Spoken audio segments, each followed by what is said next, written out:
Have you ever stood in a crowded room and felt the universe shrink to the hollow echo of your own breath? That invisible chasm between your trembling hand and another's outstretched palm, is it mere space or the weight of unlived lives? Loneliness isn't the absence of voices, but the presence of a question no one hears. Am I a ghost in the machine of human connection? Now imagine this truth. What if loneliness isn't your prison, but a key forged in the fires of your unspoken depths? We've draped loneliness in the shroud of shame, whispering it's a failure to attract light. Yet Rilke wrote of it as the immensity that frightens us, a cathedral where the soul's architecture first reveals its blueprints. When you ache in solitude, you aren't broken. You're a frontier. Consider the Arctic explorer adrift on an ice floe. His isolation isn't defeat. It's a merciless mirror, showing him what survives when all distractions freeze. Your solitude is that ice.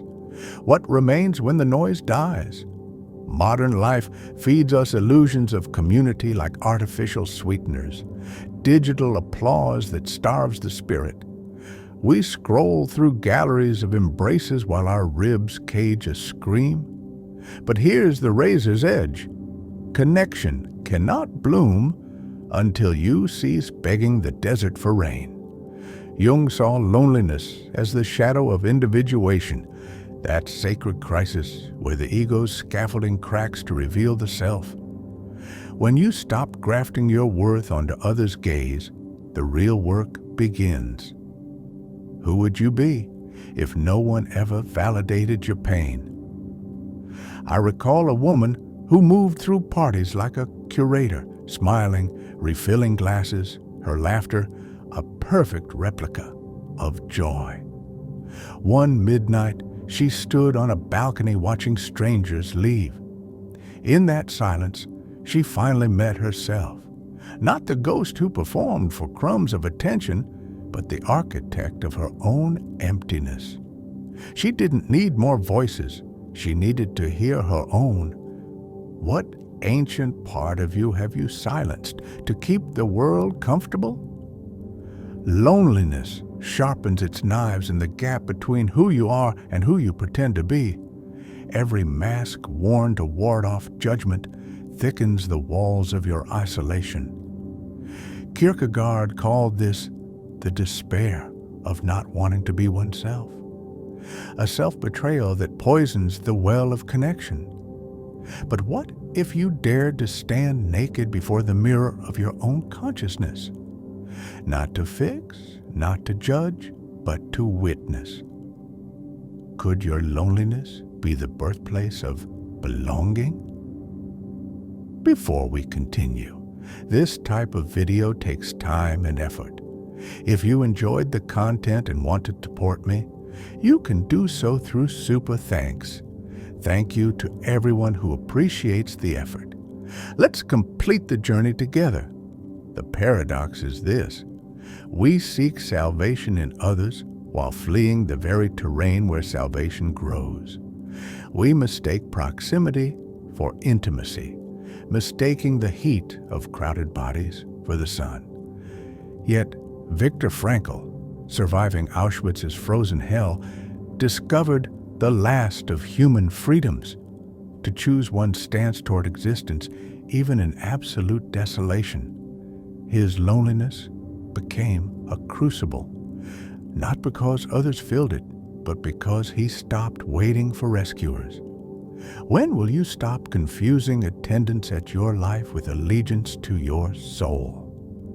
Society sells us counterfeit remedies: network more, optimize your charm, curate your vulnerability. But true connection demands the courage to be incomprehensible, to hold space for your own strangeness until it ripens into language. Think of Van Gogh's Starry Nights. Those swirling galaxies weren't painted for galleries, but as lifelines thrown across the void. His isolation didn't vanish. It became a dialect to translate the ineffable. What unspoken universe aches for expression through your solitude? We've been taught to fear the empty chair, the silent phone, the unshared meal. Yet in Japanese aesthetics, ma, the space between, isn't lack, but resonance. The pause between notes that births the melody. Your loneliness holds that pregnant silence. When you stop rushing to fill it, you hear the harmonics. A man I knew spent years constructing a perfect persona, a mosaic of likability. One winter, stranded by a blizzard with no audience, he shattered. In the debris, he found shards of himself long buried, not to be displayed, but to be assembled. Who are you when performance is impossible? Loneliness metastasizes when we worship false gods of belonging. The tribe that demands your conformity, the lover who loves your utility, the friends who cherish your absence of edges. These aren't connections. They are treaties signed with your hollowed-out self. Jung warned of the collective unconscious as both womb and quicksand, nourishing if integrated, deadly if obeyed without question. Your isolation is the revolt of your authenticity. Around this point, if these words resonate with you, consider supporting this journey. Your engagement fuels deeper dives into the human psyche. A like or subscription becomes a torch in the dark for others seeking the path.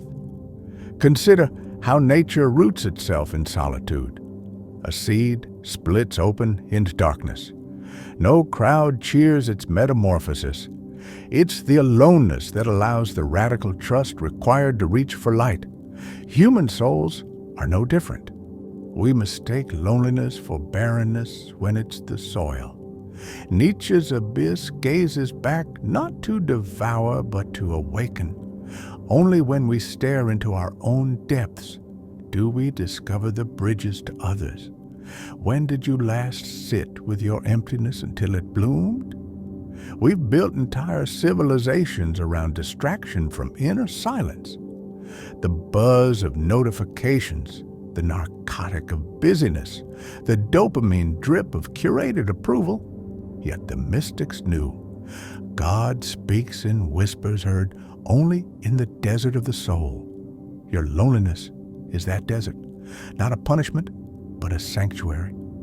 I met a monk once who described his hermitage not as exile, but as the room where I finally heard my own heartbeat as part of the earth's drum.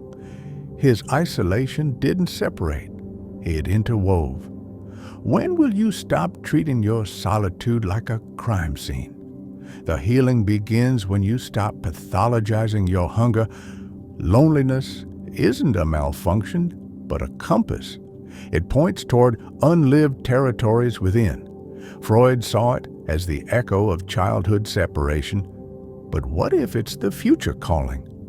A woman drowning in superficial chatter began taking solitary walks. At first, the silence screamed.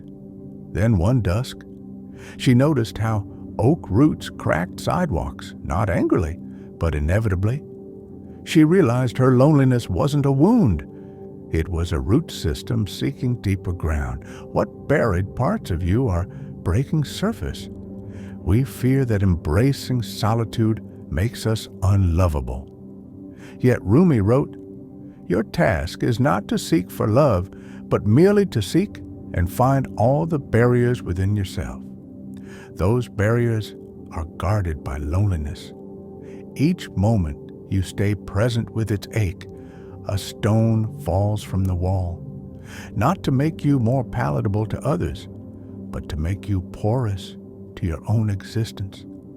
When you stop abandoning yourself, the whole universe stops abandoning you.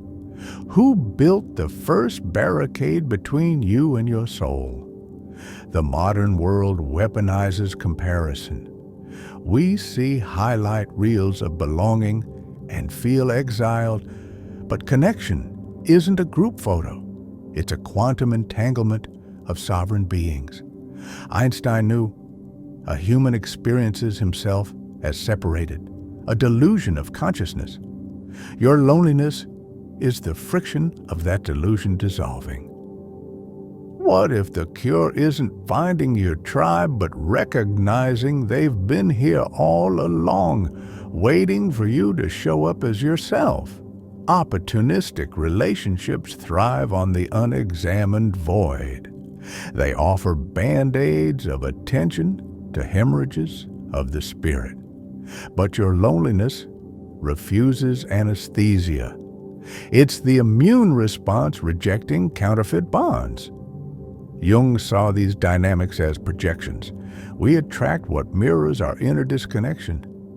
A man trapped in transactional friendships once confessed he'd collect people like merit badges. His loneliness deepened until he stopped attending parties and started attending to his silence. There, he met his own company and discovered it was enough. When will you cease outsourcing your worth? The breakpoint comes when you realize no one can join you where you haven't arrived yourself. We beg others to map territories within us we refuse to explore. This is the cruelty of abandoned souls. They seek tour guides in lands they've declared forbidden. Frankl's logotherapy teaches that meaning isn't found in comfort, but in response to life's summons. Your loneliness is that summons. Not to find someone, but to become someone. What mission have you abandoned to chase the mirage of belonging? Social isolation often arrives as a forced pause. Illness, loss, migration. They strip away the cast of characters, leaving you center stage in a play with no lines. This isn't tragedy. It's initiation. Indigenous cultures send youth into wilderness vision quests, alone, because only in the raw dialogue with solitude do they hear their true name. Your isolation is that wilderness. What name is waiting in your silence? We've been sold the lie that vulnerability means leaking pain on demand. True vulnerability is standing in your intactness. It's the courage to say, I am here, I contain multitudes, and I am not afraid of my own depths. This terrifies the transactional world because when you cease bargaining for crumbs of connection, you radiate a gravity that pulls kindred stars.